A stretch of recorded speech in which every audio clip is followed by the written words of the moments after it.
Subscribe करें हमारे YouTube channel को और दबाएं बेल आइकन को ताकि लेटेस्ट अपडेट आपको मिलती रहे। आज हमारा यूनिट फर्स्ट है।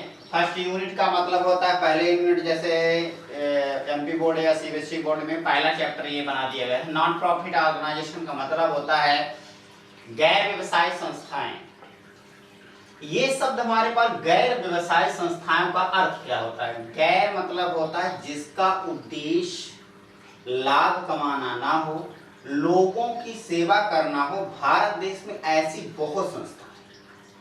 अब उसी के टॉपिक में रीजन पढ़ेंगे हमारे अकॉर्डिंग में बहुत सारे ऐसी संस्था जैसे आपका महामारी या कोरोना के रूप में हमारे भारत देश में एक अहम भूमिका आज ये निभा रही है।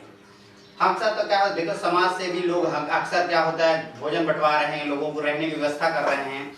ऐसी व्यवस्था इन कंडीशन पे हमारे पास क्या हो रहा है, या ऐसी संस्था, ऐसे वैल्यूएशन, ऐसे आधार हमारे पास क्या कहलाती है? गैर व्यवसाय संस्था, जिसका उद्देश्य, कहने का मीन समझिएगा, ऐसी भारत वर्तमान में क्लियर करना इसको, वर्तमान में ऐसी अनेक संस्थाएं कार्य करती हैं जिसका उद्देश्य लाभ ना कमाना, केवल समाज की सेवा करना होता है। कहने का तात्पर्य ये हुआ, एक वर्ड में आंसर ये हुआ,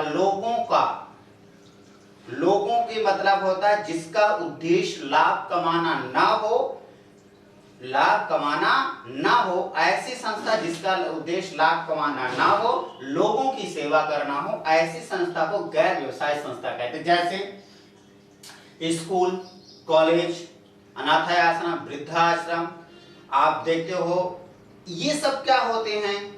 विकलांग स्कूल, आपका मंदिर, मस्जिद, जो हक से भोजन मिलते हैं, ऐसी संस्था। कहने एक तात्पर्य हमारे पास क्या होता है? ऐसी संस्था जिसका उद्देश्य लाभ कमाना ना हो, लोगों को सेवा करना हो, ऐसी संस्था को क्या कहते हैं? गैर व्यवसाय संस्था कहते हैं। ऐसी संस्था क्या कहते हैं? गैर व्यवसाय संस्था कहते हैं।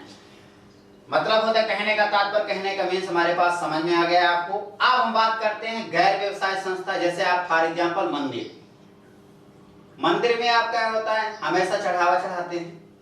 इस मंदिर का उद्देश्य लोगों की सेवा करना है, आस्था पर विश्वास रखना है। लोगों को मतलब होता है, ये उनका उद्देश्य नहीं है लाभ कमाया। आप मंदिर जाते हैं तो आप चढ़ावा चढ़ाएं या ना चढ़ाएं, सबको दर्शन मिलता है। इसी तरह विद्यालय में आप पढ़ने जाते हैं तो सब विद्यालय सब पढ़ते हैं, सरकारी विद्यालय, जो भी विद्यालय हैं, इंजीनियरिंग कॉलेज हैं, इनका उद्देश्य एजुकेशन को बढ़ाना। इनका उद्देश्य पैसा कमाना नहीं है। जैसे आपका रेलवे सुविधा, हाँ पैसा लेती है पर सुविधा जितना देती है उतना पैसा नहीं लेती। तो ये कहने का मतलब होता है, ऐसी संस्थाएं जिसका उद्देश्य लोगों की सेवा करना हो और समाज की सेवा करना हो, लाभ कमाना उद्देश्य ना हो। पहला ये बन जाएगा एक वर्ड में, गैर व्यवसाय संस्थाएं, ऐसी संस्थाएं जिनका उद्देश्य लोगों की सेवा करना हो और लाभ कमाना ना हो, ऐसी संस्था को। अब उसी के अंतर्गत है पेशेवर, मतलब प्रोफेशनल बंदा, प्रोफेशनल पर्सन क्या होता है? प्रोफेशनल पर्सन हमारे पास क्या हुआ? प्रोफेशनल का मतलब होता है पेशेवर व्यक्ति। पेशेवर व्यक्ति वह व्यक्ति होता है जो अपने बुद्धि का उपयोग करके आमदनी या इनकम कमाता है, उसे हम क्या कहते हैं? पेशेवर व्यक्ति। जो पेशेवर व्यक्ति मतलब होता, तात्पर्य पेशेवर व्यक्ति का मतलब होता ऐसा व्यक्ति जो अपने बुद्धि से या अपने लॉजिक के आधार पर, अपने मेमोरी के आधार पर पैसा कमाते हैं, उसे हम क्या कहते हैं? पेशेवर। जैसे डॉक्टर, इंजीनियर, शिक्षक, सीए। जैसे मान लीजिए फॉर एग्जांपल, चलो हम डॉक्टर को लेते हैं। डॉक्टर क्या होता है, हम जाते हैं, बस परामर्श, नाड़ी पकड़ के परामर्श दे देता है और 500 रुपए ले लेता है। ऐसे शिक्षक सिर्फ बाणी से बताते हैं, हम लोग जैसे पढ़ाते बस हैं, आपसे पैसा लेते हैं। तो ये प्रोफेशनल है हम लोगों का। वकील, चाहे केस निगेटिव हो या पॉजिटिव हो, गलत हो या सही हो, पर वो क्या है, केस लेता है और आपको परामर्श देता है, बचने का आश्रय बताता है, वो भी पैसा कमाता है। चार्टर्ड अकाउंटेंट, कर विभाग या किसी भी प्रकार से विभागों का आप जानकारी लेते हैं, तब हमारे पास क्या होता है? ऐसे व्यक्ति को हमारे पास क्या कहते हैं? पेशेवर व्यक्ति, प्रोफेशनल बंदा। इनका प्रोफेशनल ही है पैसा कमाना। बात समझ में आ गई? बन जाएगा। जैसे किसान का लड़का, उनका प्रोफेशनल किसानी करना, मछुआरे का लड़का प्रोफेशनल उसका है, पेशा है उनका। इसी तरह से वकील क्या होता है, भले 24 घंटा बोलते हैं पर उनका मजबूरी हो, पेशा है। शिक्षक पढ़ाता है, पैसा कमाना उनका उद्देश्य नहीं है, पर प्रोफेशनल में है तो पैसा लेते हैं। तो ये चीज हमारे पास पेशेवर व्यक्ति मतलब वह व्यक्ति जो अपने बुद्धि से पैसा कमाते हैं, वो क्या कहलाते हैं, प्रोफेशनल धंधा या पेशेवर व्यक्ति कहलाते हैं। ठीक है, जैसे डॉक्टर, शिक्षक, इंजीनियर, वकील। अब हमारे पास सीए ऐसे। अब देखिए बात करते हैं इस पॉइंट पर, हम बात करते हैं सबसे बड़ी चीज हमारे पास गैर व्यवसाय संस्थाएं, ऐसी संस्थाएं, गैर व्यवसाय संस्थाएं ऐसी संस्थाएं, गैर व्यवसाय संस्थाएं ऐसी संस्थाएं जो आय और व्यय कहां कहां करती हैं। बात समझिए, सबसे इंपॉर्टेंट चीज, सबसे खास वैल्यू हमारे पास जो आधार पर आता है। कहने का तात्पर्य हमारे पास होता है कि हम कैसे जानेंगे कि आय और व्यय कहां कहां होता है। आपको माइंड में ये सब एक टॉपिक पढ़ने से पहले माइंड में आगे सबसे पहले आपको मंदिर जाना चाहिए। मंदिर में पैसा कहां कहां से आता है और मंदिर में खर्च कहां कहां से होता है, ये चीज आप जान लें, क्योंकि आपसे ये रिलेटेड है, आपसे तात्पर्य है, इसकी वैल्यूएशन है, इसलिए आप क्या करते हैं उसको आपका बहुत माइंड में सेट होता है। चलिए हम बात करते हैं मंदिर में कहां कहां से इनकम आती है। इनकम मतलब होता है जैसे एंट्री फीस, बड़े बड़े मंदिरों में जहां सार्वजनिक स्थान बने हैं उसमें क्या होता है, एंट्री फीस भी रखी है। क्या रखी गई है, एंट्री फीस रखी है। क्या रखी गई है, एंट्री फीस। एंट्री फीस का मतलब होता है प्रवेश शुल्क। जैसे हम एंट्री करते हैं, चाहे 1 रुपया रखे या 2 रुपए एंट्री फीस रखते, ये भी कमाई आमदनी है हमारे लिए। चंदा, बहुत बड़े बड़े लोग जब मिनिस्टर बनते हैं, अधिकारी बनते हैं, बाहर से विदेश से आते हैं या कोई लोग आप हम जाते हैं तो मंदिर में क्या करते हैं, 4-6 रुपए क्या कर देते हैं, बिल्कुल चढ़ा देते हैं। ये हमारे पास चंदा हो गया। दान डोनेशन करते हुए चंदा के रिलेटेड में दान होता है। दान हमारे पास क्या होता है, हम जाते हैं 2-4 रुपए जो चढ़ावा चढ़ाते हैं वो दान के अंतर्गत है। मेंबर फीस, सदस्यता शुल्क। हम क्या करते हैं, जैसे हर आधार पर एक संस्था बनती है, अब संस्था बनती है, संस्था के सदस्य बनते हैं। जैसे आपका लाइफ टाइम सदस्य बनना है या आपका 2 साल के बनना है या 5 साल के बनना है, ये सब हर संस्था जो ऐसी संस्था होती है जिनका उद्देश्य लाभ कमाना नहीं होता, इन संस्था में ये लोगों की मदद से संस्था चलती है। जैसे चिरौला मंदिर सबके दान से चलता है। आपका मैहर हो गया, ये सब दान के आधार पर बहुत पैसा आता है। कोई जाता है 1 लाख देता है, कोई 4 लाख, जिसके जितना पैसा हो तो वो अपना दान करता है। किसी के पास 5 रुपए है वो 5 रुपए ही दान करके जाता है, किसी के पास नहीं है तो भी करके चला आता है। कहने का मतलब होता है जब हम प्रवेश करते हैं, जब हम क्या करते हैं, एंट्री करते हैं तो दान, दक्षिणा, प्रवेश शुल्क, जो गार्डन में या उसकी बिक्री, दुकानों से भी किराया, दुकानों से जो किराया आता है, या हमारे पास इन्वेस्टमेंट करते हैं। कहने का तात्पर्य हमारे पास एक पॉइंट पे ले गए, मंदिर में पैसा कहां कहां से आता है। इस पॉइंट को यदि हम समझ ले तो स्वाभाविक बात हमारे पास क्या होता है, मैटर हमारे पास क्या होता है, क्लियर हो जाता है। सही बात है, बिल्कुल मैटर हमारे पास क्लियर हो जाता है। कहने का तात्पर्य फिर से बात, मंदिर में पैसा कहां कहां से आता है, ये पॉइंट ध्यान रखिए क्योंकि ये सवाल के पॉइंट है, वेरी मोस्ट इंपॉर्टेंट पॉइंट, क्योंकि ये सवाल पर आपका बहुत इंपॉर्टेंट है। पहला, प्रवेश करते हैं तब प्रवेश शुल्क, subscription, donation, member fees, income, और आप बताते हैं। जैसे आप लोग पार्किंग का पैसा देते हैं तो उसके पास जाता है, दुकान का पैसा मिलता है उनको, वो किराया मिलता है दुकान का, उनके पास पैसा जाता है। या आप तो खाना पीना बनाते हैं तो क्या 500-400 रुपए आप वो थोड़ा सा चार्ज लेते हैं, उनको भी पैसा वहीं जाता है मंदिरों में। और हमारे पास कोई चीज कीर्तन भजन करा दे तो उसका भी थोड़ा बहुत चार्ज लेते हैं, उनका भी क्या जाता है। कहने का मतलब होता है जहां 2000 आपका लगता है वहां वो 500 लेते हैं, आपको खलता भी नहीं, आपकी व्यवस्था भी हो जाती है। तो कहने का मतलब हमारे पास, कहने का मतलब ये हुआ कि मंदिर में पैसा कहां कहां से आता है, ये गैर व्यवसाय संस्थाएं, इनका हमारे इनकम कहलाती है। अब एक्सपेंसेस में कौन कौन से, अब गैर व्यवसाय संस्थाओं में ऐसी कौन सी योजना हमारे पास होती है कि हमारे पैसा का मतलब होता है, जैसे मान ले मंदिर में पैसा आता है, ये तो आप जान गए। अब मंदिर में क्या होता है, मंदिर में क्या होता है, व्यय कहां कहां से होता है, ये भी आपको जानना बहुत जरूरी होगा। व्यय कहां कहां से होता है, ये चीजें मैं जैसे मैं पैसा तो आया, आपको ये लगा कि मंदिर में पैसा तो बहुत आ रहा है, पर आपको ये जानना बहुत जरूरी होगा कि व्यय कहां कहां से हो रहा है। व्यय कहां, जैसे मंदिर में पैसा आया तो लोग जो मंदिर में काम करते हैं, सफाई अभियान, सफाई वाले या आपका मंदिर में प्रसाद चढ़ाने वाले या कथा सुनाने वाले, सबकी सैलरी होती है, मनमानी नहीं है। जैसे मंदिर में कोई चढ़ाया जितना तो सब पंडित जी जितना पाया उतना ले रहा है, ऐसा नहीं होता। वह ट्रस्ट होती है, संस्था होती है, अब उसके अकॉर्डिंग हमारे वेतन मिल रहा है। कोई जो सफाई करवाने उनको अधिकार मतलब होता है, वेतन दिया जाता है, मजदूरी दिया जाए, इलेक्ट्रिसिटी खर्च होता है उसको भी दिया जाता है, न्यूज़पेपर दिया जाता है, टेलीफोन दिया जाता है, खाने पीने की चीजें दी जाती है, मरम्मत के पैसे दिए जाते हैं। मतलब कहने का मतलब होता है ये एक्सपेंसेस होते हैं, ये हमारे व्यय होते हैं। इन व्ययों को हम कहने का मतलब ये टर्म्स एंड कंडीशन होते हैं, इनकम और एक्सपेंसेस। कहने का मतलब पैसा कहां से आता है, पैसा कहां से आता है और पैसा कहां से जाता है, इसको क्लियर कर लें। सैलरी, वेजेस, इलेक्ट्रिसिटी, रेंट और आपने न्यूज़पेपर, टेलीफोन। अब हमारे पास क्या होता है, ये सिस्टम्स बहुत इंपॉर्टेंट है, ध्यान रखिए। मंदिर में पैसा कहां से आता है और मंदिर में पैसा खर्च कहां से होता है, इस पॉइंट को ध्यान रखिए तो सवाल आपको बिल्कुल दिक्कत नहीं करेगा, सवाल बनने लगेगा। फिर से बात करते हैं, मंदिर में पैसा कहां से आता है, दान से, चढ़ावा से, जैसे आप लोग कहते हैं कोई सदस्य बनता है, कोई ऐसे आपका क्लब से आ जाता है, या आपका पार्किंग से पैसा आ जाता है, या दुकानों का रेंट से आ जाता है, या खाना भोजन बनाने वाली कुछ आपका जो सामग्री रहता है उससे पैसा आ जाता है। इन पैसे में जो आता है, अब व्यय कहां होता है, हम वेतन देते हैं, किराया देते हैं, जैसे आपका डेकोरेशन का भी करके देखो, नया वर्ष में आप हनुमान जयंती में या कुछ ऐसे कारण में क्या होता है, इनका क्या होता है, लाइटिंग कराई जाती है, उसके भी चार्जेस क्या करते हैं, ये स्वयं मंदिर भरती है, संस्था भरती है। तो पैसा कितना आता है और पता कितना जाता है, ये जानना जरूरी है, हर संस्था को जानना जरूरी है, चाहे आपका उद्देश्य लाभ कमाना हो या ना हो। अब अगला हम पॉइंट पर बात करें, दोनों चीज समझ में आया।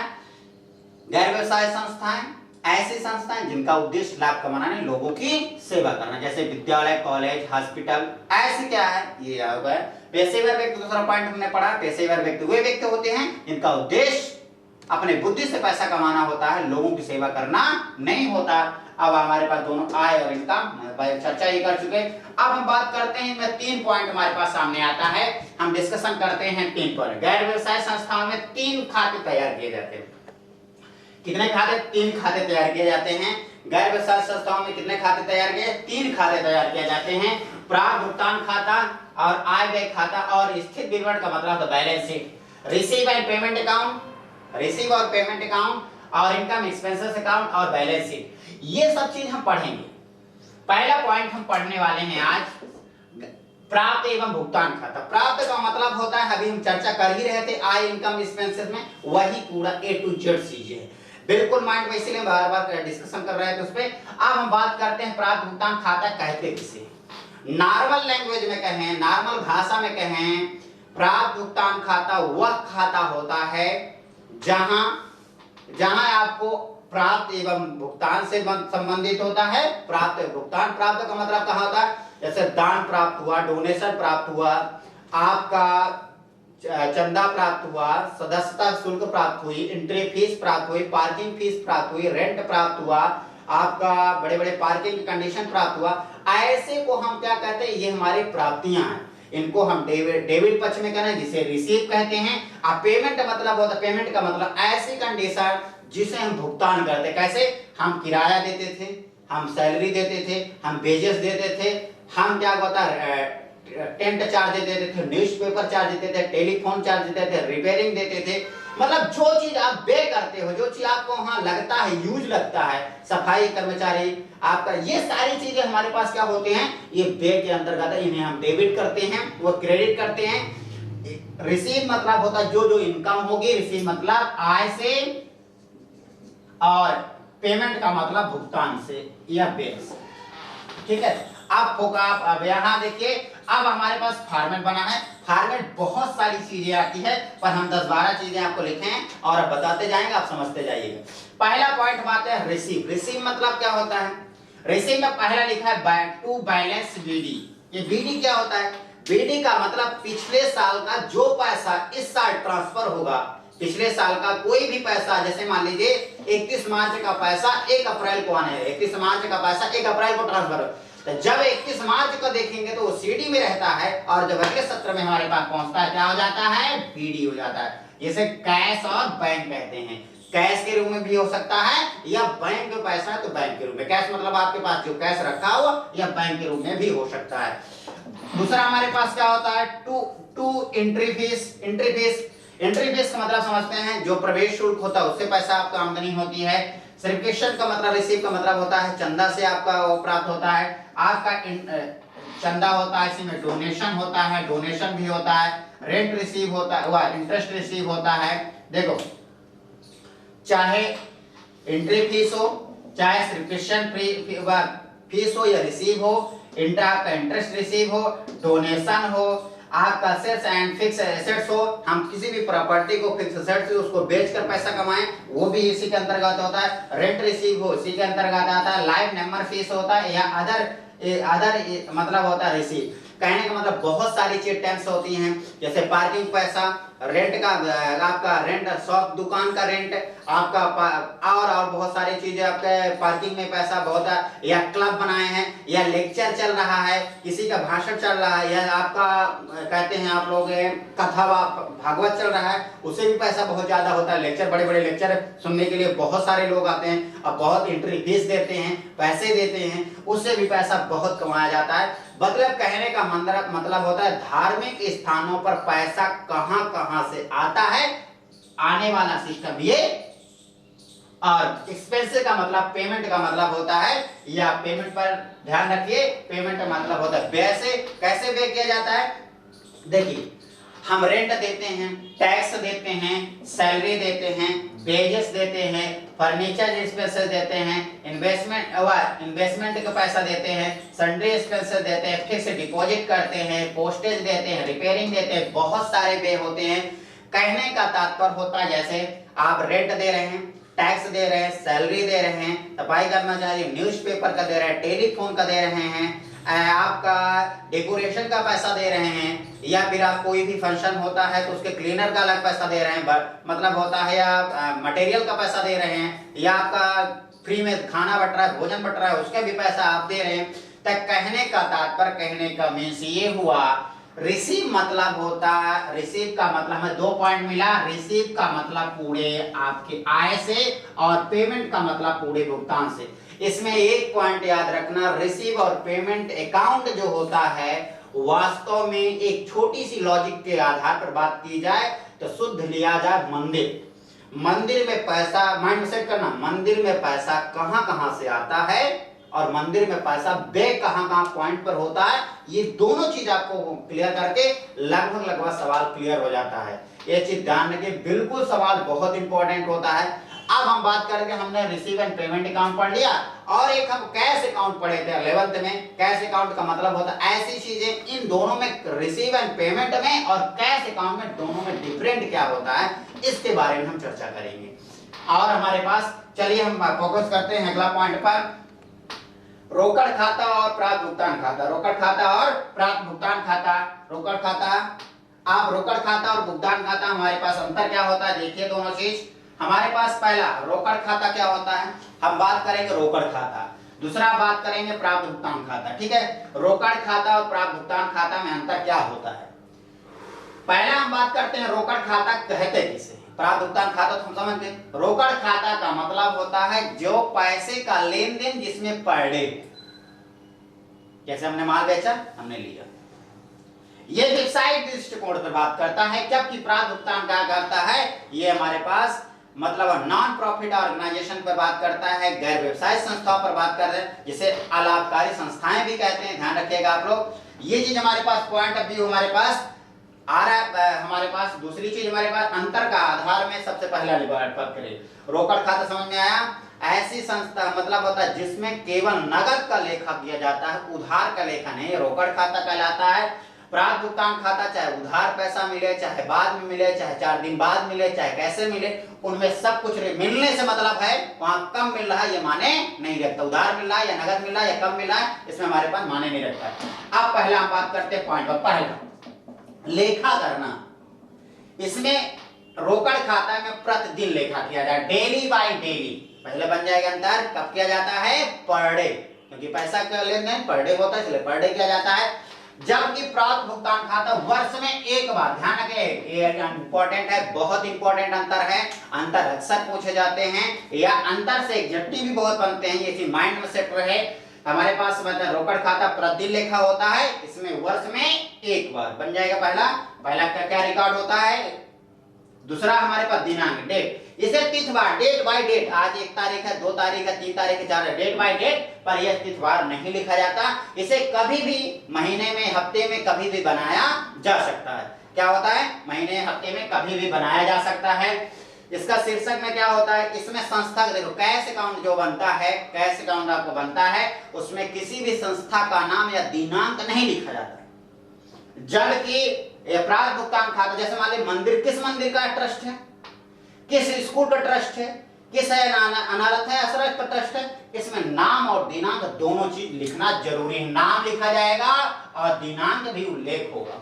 दिनांक मतलब डेट भी उल्लेख होगा। यह पहला अंक है। सारांश में क्या, एक स्वतंत्र खाता होता है, ये किसी पर निर्भर नहीं होता। पर क्या होता है, रोकड़ खाते का सारांश होता है। जो रोकड़ खाते बनाया तो वही उसी का सारांश होता है। ये चीज ये ध्यान रखिएगा। यह प्रमुख, यह क्या होता है, प्रमुख बही मानी जाती है, मेन बही मानी जाती है, कैश अकाउंट माना जाता है। पर स्मरण बही मतलब होता है याद करने के लिए हम लोग लिखते हैं।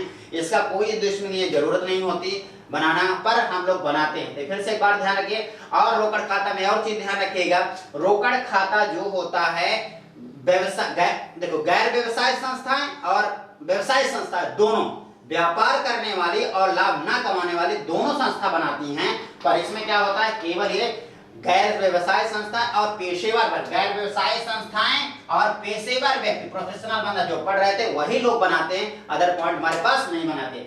एक बार फिर से क्लियर करिएगा। रोकड़ खाता प्रतिदिन लेखा किया जाता है, उसमें वर्ष में एक बार किया जाता है। इसमें हमारा दिनांक डेट बाय डेट होता है, इसमें डेट बाय डेट नहीं होता। इसे सारांश नाम संस्था का नहीं लिखा जाता, ना दिनांक लिखा जाता, इसमें नाम संस्था का लिखा जाता है और दिनांक लिखा जाता है। ये एक स्वतंत्र खाता होता है, ये एक दूसरे पर मतलब होता है। ये रोकड़ पर एक सारांश माना जाता है या निर्भर कहें। ये प्रमुख बही होती है, ये हमारे सारांश। इसमें क्या, गैर व्यवसाय संस्थाएं और गैर व्यवसाय संस्थाएं दोनों बनाया जाता है। इसमें रोकड़ पेशेवर व्यक्ति और गैर व्यवसाय संस्थाएं बनाया जाता है। बिल्कुल रेडी कर लीजिए, माइंड में सेट कर लीजिए। रोकड़ खाता इस बार एक बार अच्छे से फोकस कर लीजिए। अब हम बात करेंगे अगला टॉपिक, जो सेकंड टॉपिक आय व्यय खाता। ओके, हमने 3 अकाउंट हमारे पास थे। हमारे पास कौन कौन अकाउंट थे, 3। पहला हमने पढ़ चुका, सेकंड पढ़ेंगे, ठीक है, इसके बारे में। ओके, नेक्स्ट टॉपिक हम बात कर रहे हैं। अब हमारा सेकंड टॉपिक आता है इनकम एक्सपेंसेस अकाउंट। बात होती है जो हम पढ़ रहे थे रिसीव एंड पेमेंट अकाउंट, अब हम पढ़ रहे हैं income and expenses account. Income expenses account में सबसे बड़ी चीज हमारे पास है, कंडीशन क्या होती है समझिएगा। इनकम, जैसे इनकम एंड एक्सपेंसेस अकाउंट चलता हुआ है, रिसीव एंड पेमेंट अकाउंट चलता था, उसी तरह से चलेगा। बस अंतर ये है कि इस अकाउंट में जब हम पढ़ेंगे तो एडजस्टमेंट, एक समायोजन, मतलब समायोजन होता क्या है, जो नई चीज, जैसे मान लीजिए कोई चीज मिसिंग हो गई हो तो अगले साल के ऐड करना। एडजस्टमेंट मतलब होता है एडजस्ट करना। जैसे मान लीजिए फॉर एग्जांपल हमें सैलरी पेड करना था, पर हमने किसी तरह से क्या होगा, मिस्टेक हो गई, उस सैलरी को हमें यहाँ ऐड करना होगा। सैलरी से रिलेशन है तो सैलरी से, कमीशन से रिलेशन है तो कमीशन से। इस कारण से हमारे पास थोड़ा सा अंतर आया रिसीव एंड पेमेंट अकाउंट में और इसमें। अंतर में केवल अंतर हमको ये दिखा कि दोनों अकाउंट में से देखने का अंतर यह आया कि हमारे उसमें एडजस्टमेंट नहीं था, इसमें एडजस्टमेंट है। अब हम बात करते हैं अर्थ। यह एक आयगत खाता होता है। आयगत का मतलब होता है आने और जाने की प्रक्रिया चलती रहे, जो कि गैर व्यवसायी संस्थाओं द्वारा तैयार किया बनाया जाता है। कौन सी संस्था द्वारा, गैर व्यवसाय संस्था। गैर व्यवसाय संस्था मतलब ऐसी संस्था जिसका उद्देश्य लाभ कमाना ना हो, जैसे कि शिक्षा संस्थाएं, अस्पताल आदि। एक निश्चित अवधि में अर्जित, मतलब होता है निश्चित अवधि में अर्जित समस्त आय को सम्मिलित किया जाता है। कहने का तात्पर्य एक वर्ड में आंसर मिला कि गैर व्यवसाय संस्थाओं को भी बनाना जरूरी इसलिए हो जाता है कि हमें, चाहे देखो हमें किसी का हमारा उद्देश्य लाभ कमाना हो या ना हो, इन संस्था को स्वयं को जानना जरूरी हो जाता है कि हमारे पास लाभ हुआ कि हाँ। ये ज्यादा सब हमारे पास सबसे इंपॉर्टेंट है, इंपॉर्टेंट सबसे वैल्यू होती है, सबसे खास वैल्यू होती है, इसके आधार पर हमारा काम किया जाता है। तो कहने का मतलब एक आंसर आया कि ऐसी संस्था जिसका उद्देश्य लाभ कमाना न हो वही संस्था रिसीव एंड हुआ इनकम एक्सपेंसेस अकाउंट बनाती हैं, वही संस्था क्या कहते हैं, इनकम एक्सपेंसेस अकाउंट बनाती, बन जाएगा। अब हम बात करते हैं स्ट्रक्चर के बाद, कहानी करिएगा। अभी हम बात कर रहे थे, थोड़ा सा बात कर रहे थे, हमारे पास कंडीशन पे बात कर रहे थे, जिसके बाद हमारे पास दो चीज हमारे पास आधारशिला आई, हमारे पास बेसिक कंडीशन आधार आई कि इनकम एक्सपेंसेस अकाउंट कहते किसे था, हम ये बात करते हैं आयगत को ध्यान रखता है, गैर व्यवसाय संस्थाएं बनाती हैं, इसमें समायोजन होना बहुत जरूरी है। देखो जो एक्सपेंसेस था वो वहां पेमेंट था, और जो इनकम था वहां आपका रिसीव था। जो वहां रिसीव और पेमेंट अकाउंट में जो इनकम, यहाँ इनकम वो रिसीव था, पूरा याद रखें आप, देखिएगा वहां जब बाय पेमेंट तरफ हम मान ले, बस अंतर ये था पेमेंट इतने था, रिसीव इतना था, पर इसमें आपका थोड़ा सा अंतर, देखिए अंतर थोड़ा सा एडजस्ट, देखो लिखा है to salary and wages, salary and wages, इसमें दो कंडीशन होती है। सैलरी आपको एंडिंग में मिलती है तो ऐड करना है, और बिगिनिंग में मिलती है तो लेस करना है। एंडिंग मतलब होता है लास्ट पॉइंट में, और बिगिनिंग मतलब शुरुआती में, जब शुरुआती मिलेगा तो उसे लेस कर देना है, और एंडिंग में मिलेगा तो आउटस्टैंडिंग, ओ एस का मतलब होता है आउटस्टैंडिंग, ये चीज आपका दोनों चीज ध्यान रखना। ऐड कब करना है, जब एंडिंग में आएगा तो ऐड करना है, और जब लेस कब करना है, जब आपका क्या होता है बिगिनिंग में आए तो आपको क्या करना है, लेस करना है, ये चीज सबसे इंपॉर्टेंट। अगला पॉइंट हमारे पास इंश्योरेंस, इंश्योरेंस में दो चीज होता है, ऐड क्या करना है, प्रीपेड ऐड करना, प्रीपेड वाह। अब हमारे पास ये पी और ईयर्स मतलब होता है प्रीवियस ईयर्स, ईयर्स प्रीवियस का मतलब जो चल रहा है, प्रीवियस मतलब होता है जो बीत गया है, करंट ईयर का मतलब जो चल रहा है, प्रीवियस मतलब होता है पिछला वर्ष, और करंट ईयर का मतलब होता है जो चल रहा है। जो पिछले साल के कुछ इनकम थी इस साल हमारे पास ट्रांसफर हो गई, हमारे पास क्या कहलाएगा, इनकम इसमें, ठीक है। प्रीवियस पिछला वर्ष का जो है उसको ऐड कर देंगे, जो करंट ईयर्स रहेगा उसको क्या करेंगे, लेस। इंश्योरेंस, इंश्योरेंस तो आप समझते हैं क्लेम, जैसे हम लोग गाड़ी का बीमा कराते हैं, पर्सनल बीमा कराते हैं, तो आपका क्या होता है, जब आप प्रीवियस पिछले साल का रहेगा तो ऐड हो जाएगा, और करंट ईयर रहेगा तो लेस हो जाएगा।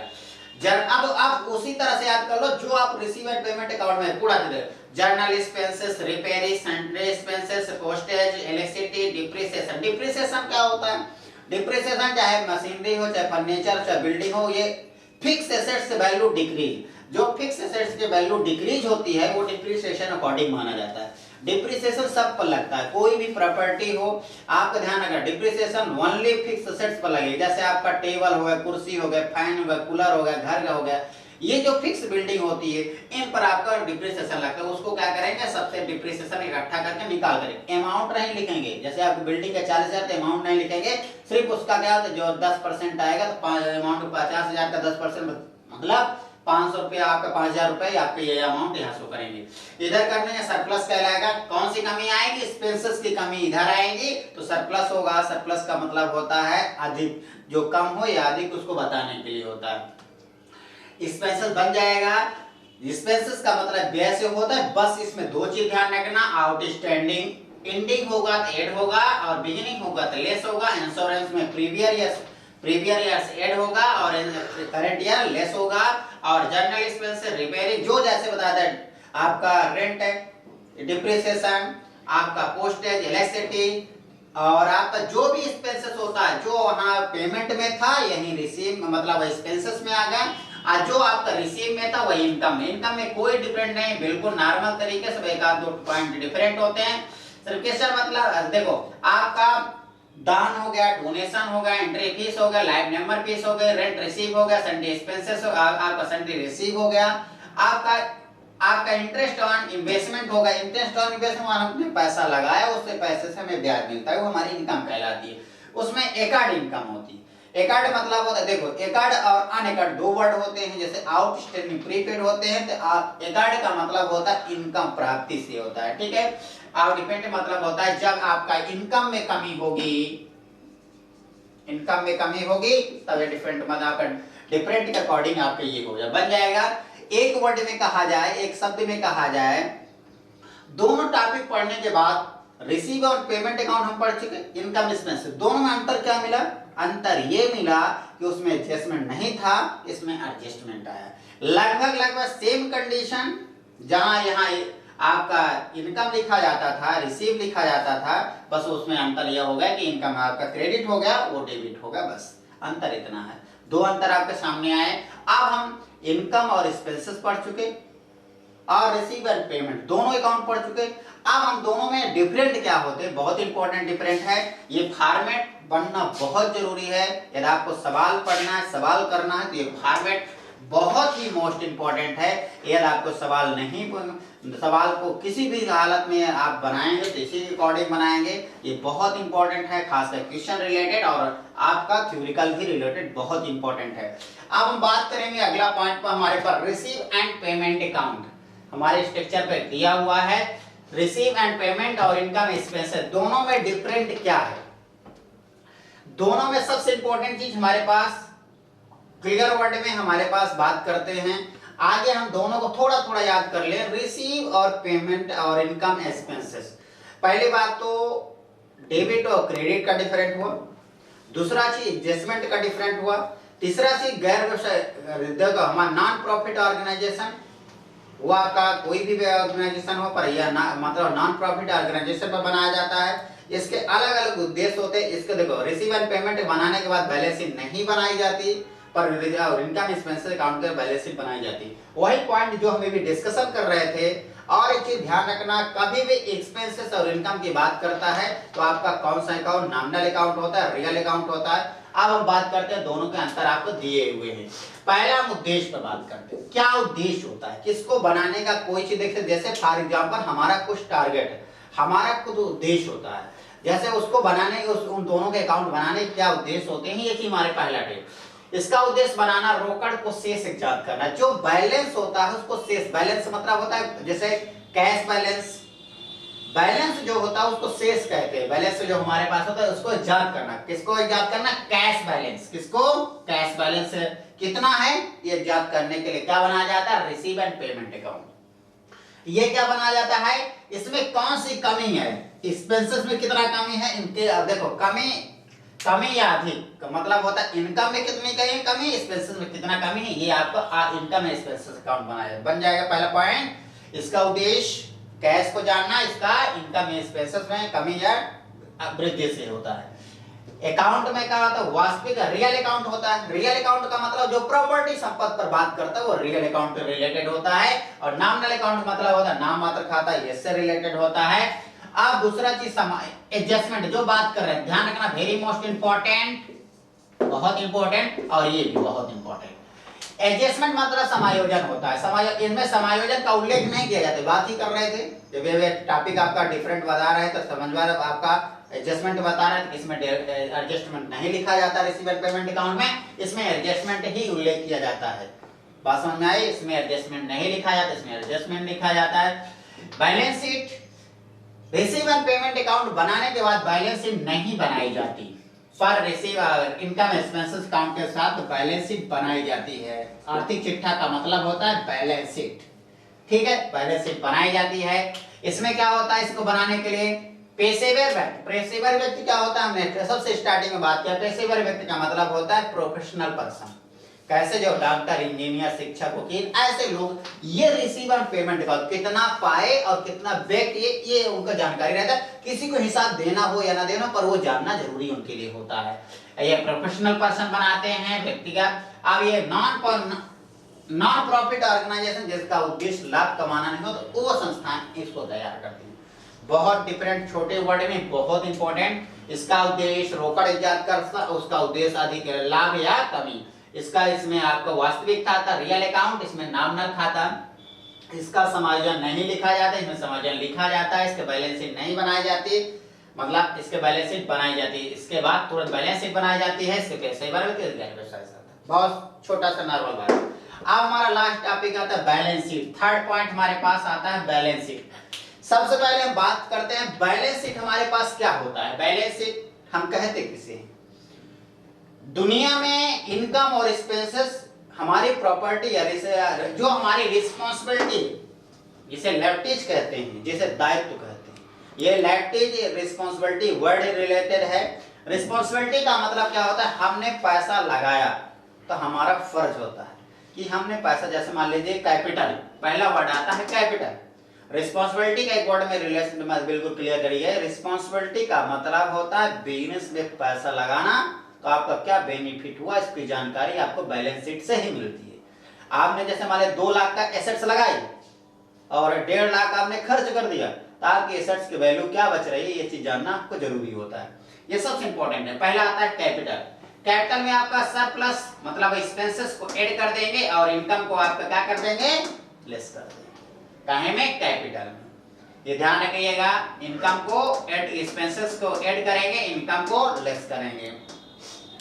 आपका लाइफ नंबर फीस, इसको लिखा जाएगा। लाइफ नंबर फीस क्यों लिखा जाता है, लाइफ नंबर फीस 2 प्रकार के होते हैं। एक समथिंग मतलब होता है 1 ईयर इसके या 2 इयर्स के लिए लाइफ नंबर फीस होती है, जैसे कोई सदस्य बनता है 2 महीना या 4 महीना, 6 महीना, 1 साल, 2 साल के लिए, और कोई लंबे टाइम के लिए, तो वो क्या होता है, हमारी एक रिस्पॉन्सिबिलिटी बन जाती है, ये आमदनी का स्रोत बन जाता है। डोनेशन 2 प्रकार के होते हैं। छोटा जैसे हम लोग दान करते हैं तो 1-2 रुपए, 4 रुपए, 10 रुपए दान करते हैं, ये चीज इंपॉर्टेंट होता है।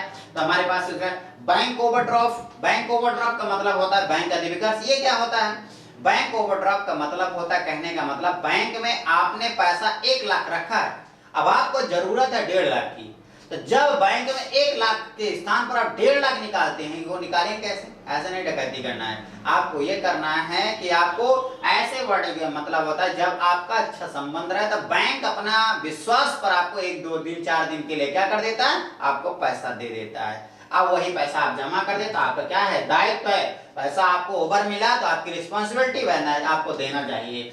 ओवर आउटस्टैंडिंग का मीनिंग होता है, इसका कहने का मतलब हम किसी से वर्क करा लेते हैं, आगे आपके क्या कहता है, आप किसी से सर्विस ले लेते हैं तो हमें पेमेंट करना हमारा फर्ज होता है। जैसे मान लीजिए हमने आपसे मजदूरी करा लिया, तो हमें पैसा आज हम नहीं देंगे, पर आज नहीं तो कल हमें देना पड़ेगा। आप क्रेडिटर मतलब लेनदार होता है, ये भी आपका किसी से पैसा, आपने पैसा किसी से लिया है तो आज नहीं तो कल आपको देना पड़ेगा। बिल पेबल का मतलब होता है इलेक्ट्रिसिटी, आप जानते हैं बिल पेबल, जैसे आप यूज करते हैं तो शासन यूज करने के बाद बिजली की बिल लेते हैं, पर आपकी ये सारी चीजें रिस्पॉन्सिबिलिटी होती है, ठीक है, ये आपका रिस्पॉन्सिबिलिटी होता है। अब बात करते हैं एसेट्स पर। अब एसेट्स क्या होती है, एसेट्स का मतलब होता है, हमारे पास एसेट्स का मतलब होता है प्रॉपर्टी, जो भी आपके घर में दिखती है, छोटी सी छोटी चीज आपकी प्रॉपर्टी है, चाहे बैंक, चाहे आप नॉर्मल देख रहे, घर, कूलर, पंखा, टीवी, आरओ, फ्रिज, जो भी आपके घर में फैकल्टी है, ये सब क्या कहलाता है, एसेट्स कहलाता है। इसमें एसेट्स, फिक्स एसेट्स में यदि हम कोई परचेस करते हैं तो हमारी प्रॉपर्टी बढ़ती है, इसलिए ऐड कर देते हैं, सेल करते हैं तो हमारी लेस होती है, इसलिए हम लेस कर देते हैं। डिप्रिसिएशन हमारे लिए कमियां हैं, जैसे मान लीजिए कोई टूट जाता है तो हमारे कमियां हैं, इसलिए हम लेस कर देते हैं। एकॉर्ड इनकम का मतलब क्या होता है, एकॉर्ड इनकम का मतलब ऐसी प्रॉपर्टी जो आज पैसा नहीं मिला पर आज नहीं तो कल मिलने वाला, ये प्रॉपर्टी है। रिसीव ड्यूरिंग ईयर, अगले बार हम कभी आज नहीं तो कल रिसीव होगा, ये एकॉर्ड होता है। आपका प्रीपेड का मतलब होता है यही चीज, हमने काम किसी से एडवांस हमने काम करा लिया और पैसा आज नहीं तो कल हमें मिल जाएगा। प्रीपेड का मतलब होता है एडवांस पैसा लेना, जैसे मान लीजिए आपने किसी से एडवांस पैसा ले लिया तो आपका फर्ज होता है, आपकी रिस्पॉन्सिबिलिटी बन जाती है, प्रॉपर्टी बन जाती है। Stock, cash, bank, machinery, goodwill और बहुत सारे होते हैं, डेप्टर होते हैं और बहुत सारे टाइप्स होते हैं, कोई भी नाम ले ले, कूलर, पंखा, टीवी, आरओ, फ्रिज, जो भी आपके गाड़ी, 2 व्हीलर, 4 व्हीलर, जो भी है आपके घर में सब प्रॉपर्टी है। बैलेंस शीट में सबसे बड़ी खास बात, एसेट्स एंड लायबिलिटी दोनों इक्वल होते हैं, जितनी आपकी दायित्व होता है उतनी आपकी एसेट्स होती है, आपका दोनों क्या होते हैं, रिस्पॉन्सिबिलिटी बराबर होते हैं। अब आप फोकस करते हैं, 2 मिनट डिस्कशन आपसे करते हैं चैप्टर के बारे में, फिर हम बात करते हैं आगे पॉइंट पर। ये चैप्टर पढ़ने पे हमारे पास एक आंसर सामने आया कि हम इस चैप्टर को पढ़ने के लिए रिसीव एंड पेमेंट अकाउंट और इनकम एक्सपेंसेस अकाउंट और बैलेंस शीट। अभी देखिए हमारे सबसे पहला क्वेश्चन पूछेगा आपका रिसीव एंड पेमेंट अकाउंट बनाइए, तो हम पहले वाला फॉर्मेट यूज करेंगे। पहला वाला फॉर्मेट बनने लगे तो फिर आपसे दूसरा पूछेगा रिसीव एंड पेमेंट और एक्सपेंसेस अकाउंट बनाइए, तो फिर आपका दूसरा अकाउंट बनाएगा। जब आपका पहला और दूसरा अकाउंट बनेगा तो फिर दोनों चीज को मिक्स कर देगा, फिर आपको रिसीव एंड पेमेंट अकाउंट और इनकम एक्सपेंसेस अकाउंट को छांटना है। आप छांटेंगे कैसे, जब आपको माइंड सेट होना चाहिए कि आपको रिसीव एंड पेमेंट में कौन कौन से आपका टर्म्स कंडीशन आते हैं, क्या क्या वर्ड आते हैं, वो चीज ध्यान रखना है, और इनकम एक्सपेंसेस में क्या क्या आते हैं, ये चीज आपको ध्यान देना है। फिर दोनों के संबंध से आपको बैलेंसिंग है। आगे देखो, पहला आप रिसीव एंड पेमेंट अकाउंट निकालेंगे, उसके बाद तुरंत आप क्या हल कर सकते हैं, आपका इनकम एक्सपेंसेस। फिर थर्ड पॉइंट उसके बाद लिंक है, ध्यान रखना एक लिंक है, प्रॉफिट जैसे आपका रिसीव एंड पेमेंट, फिर इसके बाद रिलेशन, इसके जो निकलेगा आंसर इसका यहां ट्रांसफर होगा किसमें, एक्सपेंसेस एंड इनकम में। फिर जो निकलेगा कहां ट्रांसफर होगा, बैलेंस शीट। ये एक दूसरे कंबाइंड में काम चलते हैं, ये करने के बाद ये करेंगे और ये करने के बाद ये करेंगे, एक दूसरे से आंसर ट्रांसफर होता है इसका यहां ये चीज।